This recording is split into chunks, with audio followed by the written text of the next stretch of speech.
Way of the Peaceful Warrior by Dan Millman. Picture this. It's 3 in the morning. The world's tucked away in sleep. Everything's quiet. You're this young guy, right? Peak physical condition, a world champion athlete. People admire you. Success is basically your middle name. You've got everything you thought would make you happy. So here's the weird part. Why can't you sleep? Why do these nightmares keep haunting you?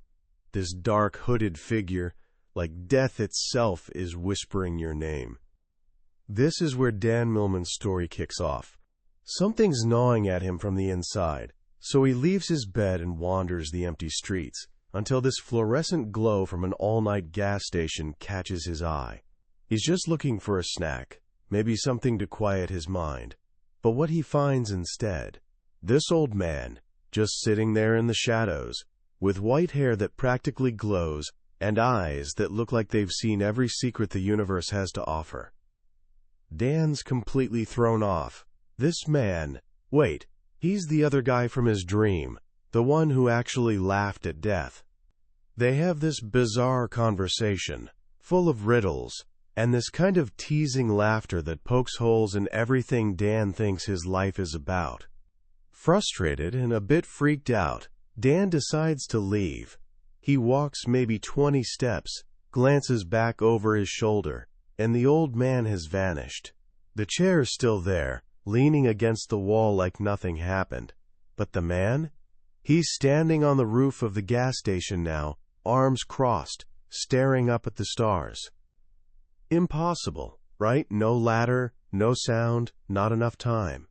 In that single, mind-bending moment, Dan's perfectly organized world starts to crack wide open, leaving him with one question that'll completely transform his life. Who on earth is this guy? That mysterious old man, who Dan eventually names Socrates, is the beating heart of the book we're diving into today, Way of the Peaceful Warrior. This isn't your typical self-help book.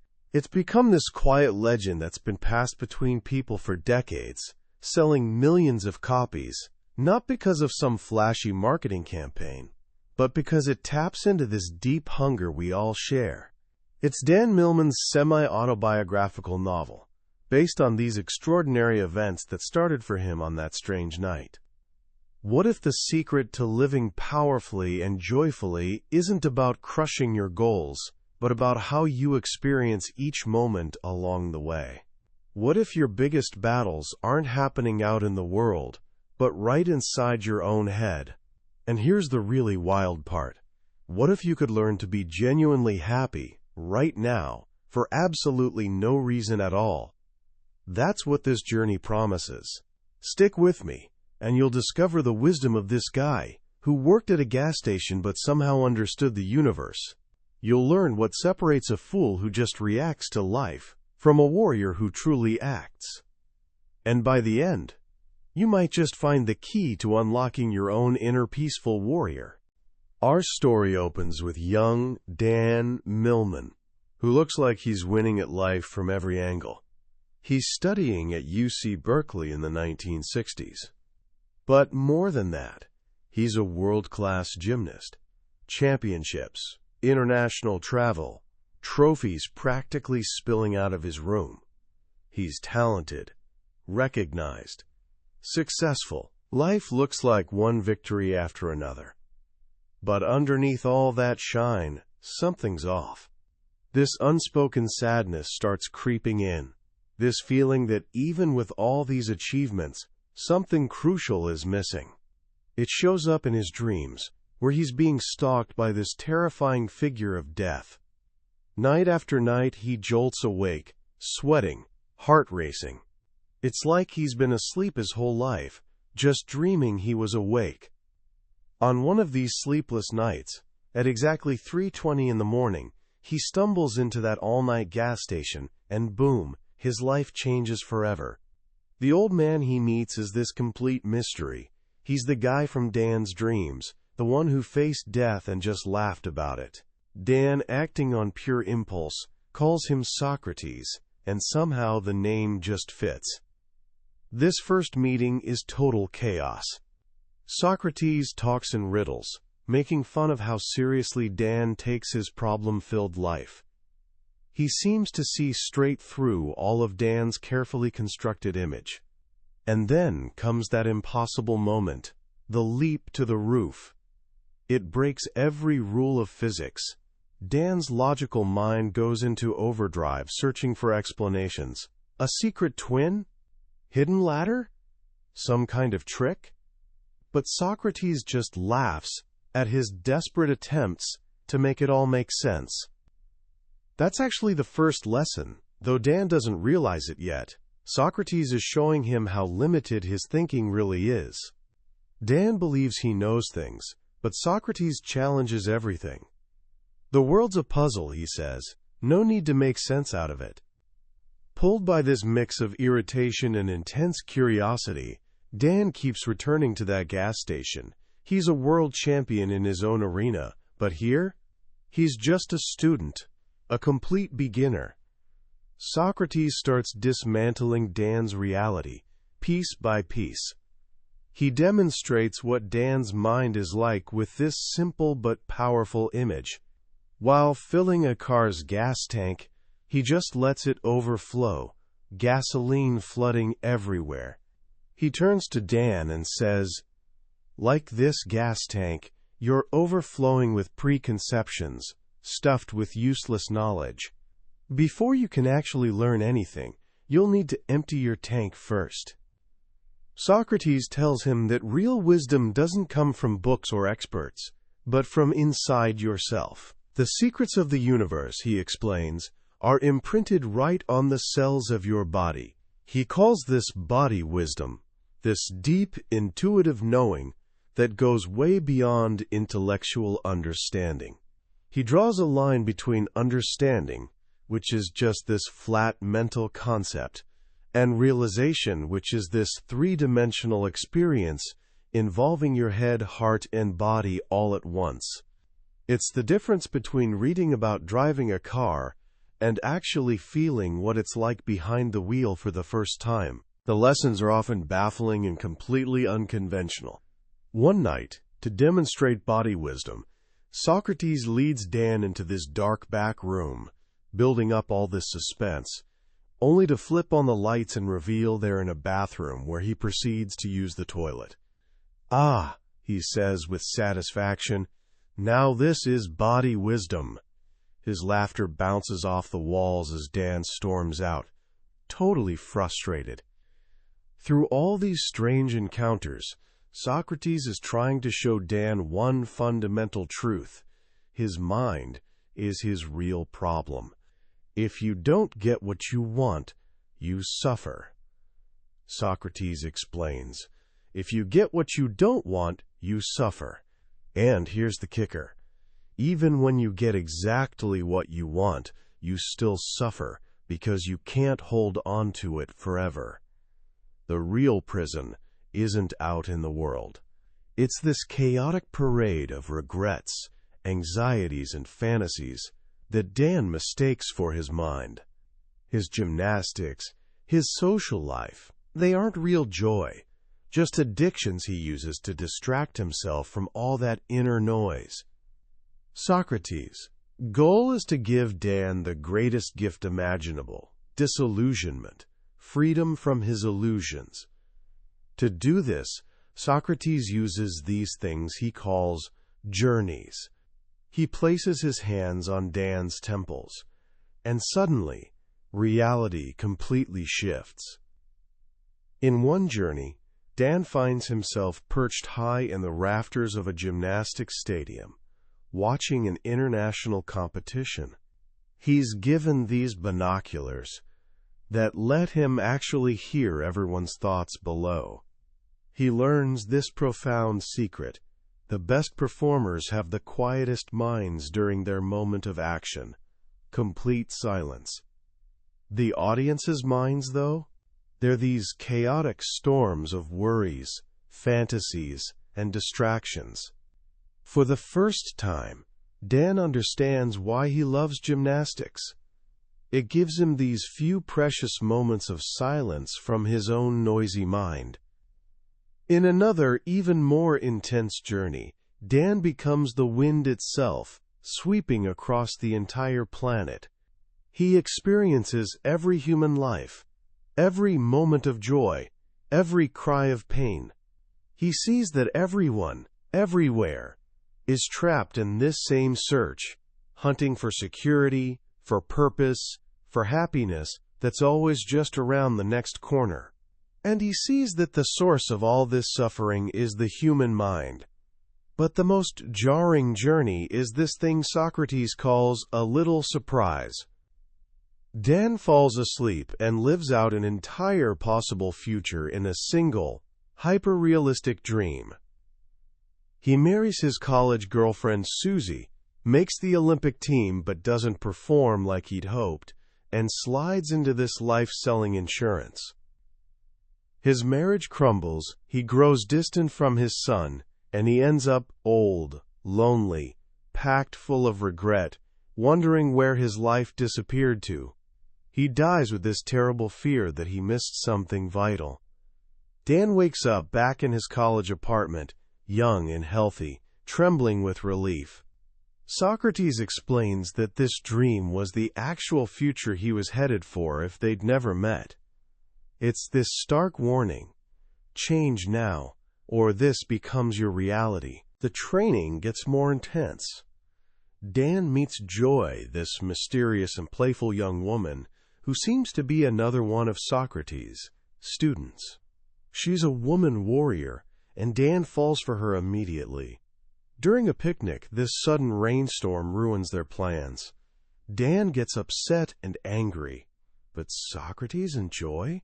They just laugh. Socrates points out the lesson. The rain didn't cause his suffering. His thoughts about the rain did. His mind, not the world, creates his moods. This lesson hits its peak when Socrates and Joy deliberately push Dan's buttons, criticizing him until he explodes in this fit of anger and self-pity, storming out of the station and swearing never to return. He feels like such a fool, especially in front of Joy. He tries diving back into his old life of studies and training, but it's useless. The world seems hollow now, colorless. His friends notice he's becoming withdrawn and gaunt. He's caught between two worlds, with no real foothold in either. His breakdown peaks with this public humiliation. During a packed lecture, he stands up and yells "bullshit" at the professor, trying to explain the real truths he's been learning. But the class just laughs at him, and he realizes his fly's been open the whole time. Completely mortified, he runs out, his self-image shattered into pieces. He spirals into deep depression, stops eating, stops caring, ends up on the edge of suicide. In this final act of desperation, he returns to the station. He tells Socrates he's ready to end everything. That's when Socrates takes him on another journey. Dan finds himself on a high hotel ledge, trying to talk this other young guy named Donald out of jumping. As he pleads with Donald, listing all the reasons to live, he finds himself arguing for his own life. In the final moment, as he looks into Donald's eyes, the face changes. He's staring at himself, the illusion vanishes, and he's alone on the ledge. He slips and falls, only to wake up safely on the couch in the gas station. He's made his choice. He's going to live. But just when Dan starts feeling like he's making real progress, life delivers its cruelest punch. He's back in Los Angeles visiting his parents, riding this new motorcycle he just bought. He feels on top of the world. As he enters an intersection, a car suddenly turns left directly in front of him. No time to swerve, no time to think. The world explodes in crunching metal and tinkling glass. His right leg shatters. His body somersaults over the car and crashes onto the concrete. He wakes up to this searing, unbearable pain. He sees the white bone of his leg sticking out through his boot. The dream of being a champion, the Olympic future. It's all over. In the hospital, the doctor's prognosis is grim. He tells Dan it's unlikely he'll ever do gymnastics again. This becomes his ultimate test.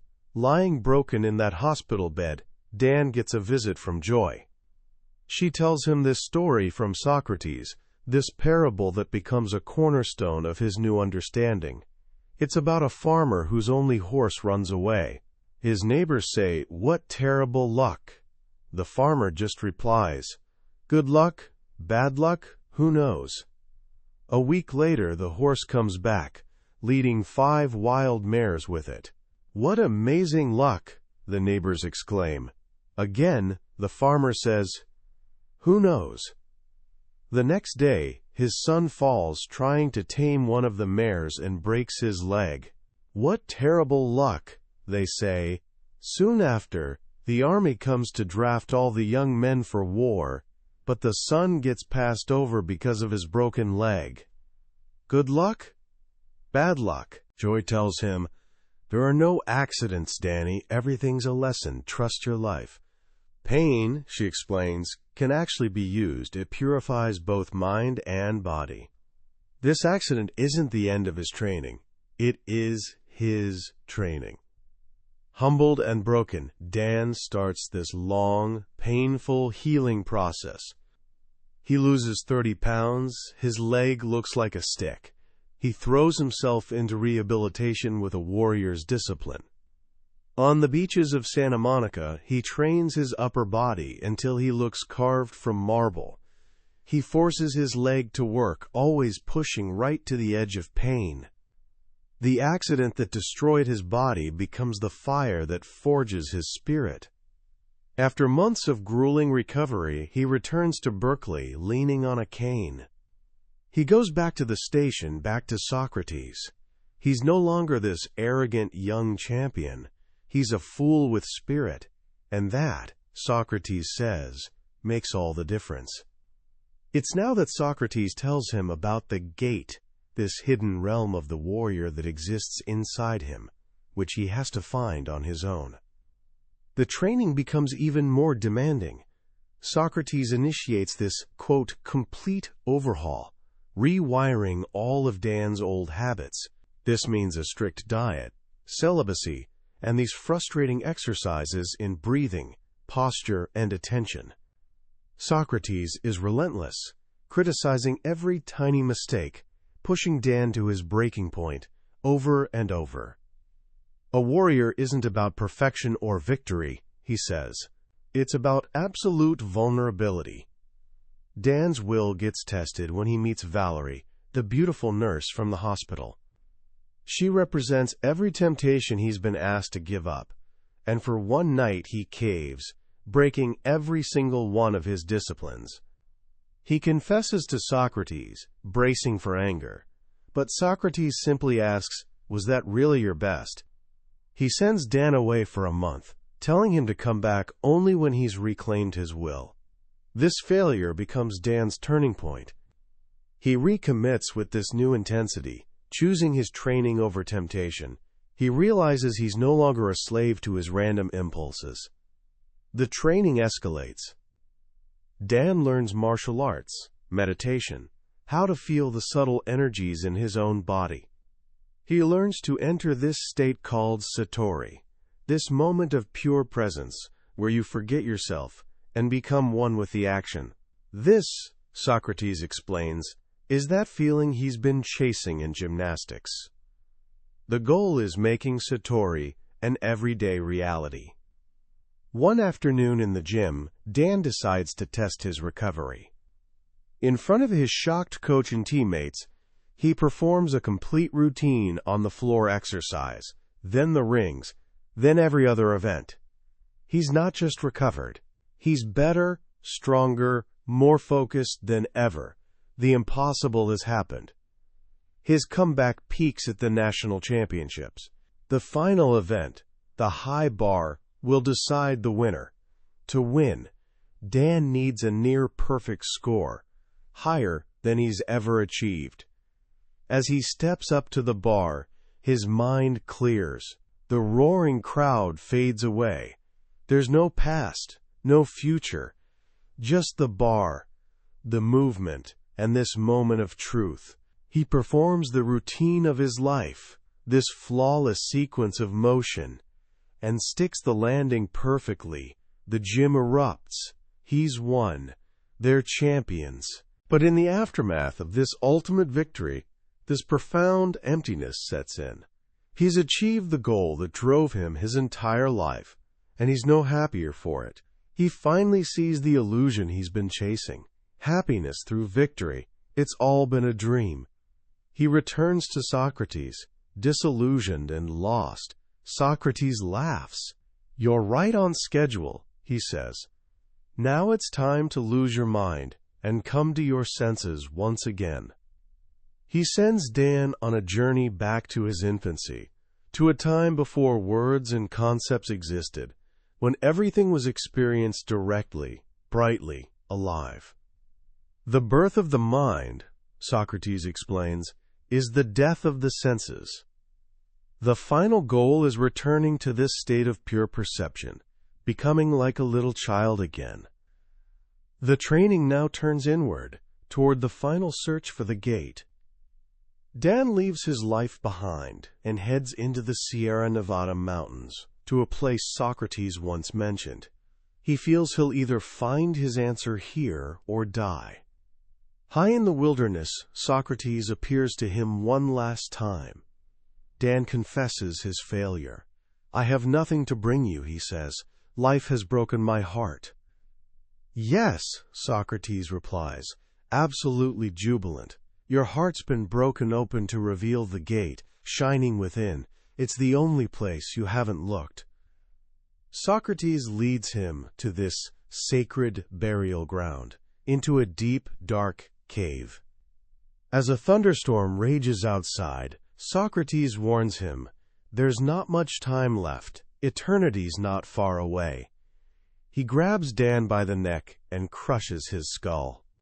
This is the final journey. Dan's body gets pushed over a precipice, falls and shatters on the rocks below. But this isn't the end. His consciousness remains, watching. He observes as his body decomposes, becoming food for birds and insects, returning to the earth, nourishing flowers and trees. The seasons flash by in a blur. The man named Dan Millman is gone forever, just this fleeting moment in time. But the eye that observes it all remains unchanged, eternal. He realizes that death, that specter from his dreams, was the great illusion. His life, his ego, his fears, all just this humorous incident when consciousness forgot itself. He wakes up on the cave floor, smiling. Socrates is sitting nearby, his eyes gleaming. They both know. They dance around the cavern, laughing wildly at Dan's death. The gate has opened. And here's the joke. It was a gateless gate. There was never anything to search for. He was already free. He's filled with this energy and joy he's never known. He's overflowing with happiness for absolutely no reason at all. This is the final teaching. Act happy, be happy, without a reason in the world, Socrates tells him. Then you can love, and do what you will. His work with Dan complete, Socrates makes his final mysterious exit. After sharing his life's journal with Dan, he walks into the back room of the gas station, and with this flash of light, he's gone. Dan's left alone, but he knows he's not. Socrates is everywhere, in the wind, the trees, the clouds. He's finally come home, not to a place, but to a way of being. The search is over. He's become a peaceful warrior. The story ends, but the journey's just begun, as he steps back into ordinary life, armed with this extraordinary peace. So what do we actually take away from this incredible story? At its core, Way of the Peaceful Warrior is this powerful reminder that the most important journey you'll ever take is the one inward. We spend so much of our lives chasing things, grades, trophies, promotions, relationships, believing that once we nail them, then we'll finally be happy. Dan Millman had it all. He was a world champion, and it left him completely empty. His story forces us to ask this difficult question: what are you really chasing? The book's most profound lesson, I think, is this distinction between achievement and happiness. Socrates teaches that happiness isn't some reward you collect at the end of a long struggle. It's not something that happens to you when circumstances finally line up perfectly. It's a discipline, a choice. He calls it unreasonable happiness, this ability to be happy right now, for no reason at all. It's the ultimate warrior move, because it means you're no longer enslaved to your circumstances or to the chaotic chatter in your own head. Think about that beautiful parable of the farmer. Good luck? Bad luck? Who knows? We're so quick to slap labels on events in our lives. Success is good. Failure is bad. An accident is terrible. But the warrior sees that life isn't that simple. Every event, no matter how painful, contains a lesson. That motorcycle accident that ended Dan's career was the exact thing that broke him open and allowed him to rebuild himself, not just as an athlete, but as a complete human being. It was the bad luck that led to his greatest good luck. This perspective can change everything. It transforms you from being life's victim into being life's student. So how can you start applying this today? Here are a few simple ideas drawn from the warrior's path. First, practice this art of here and now. Several times today, just stop whatever you're doing and ask yourself two simple questions. Where am I? And what time is it? The answer is always identical: here and now.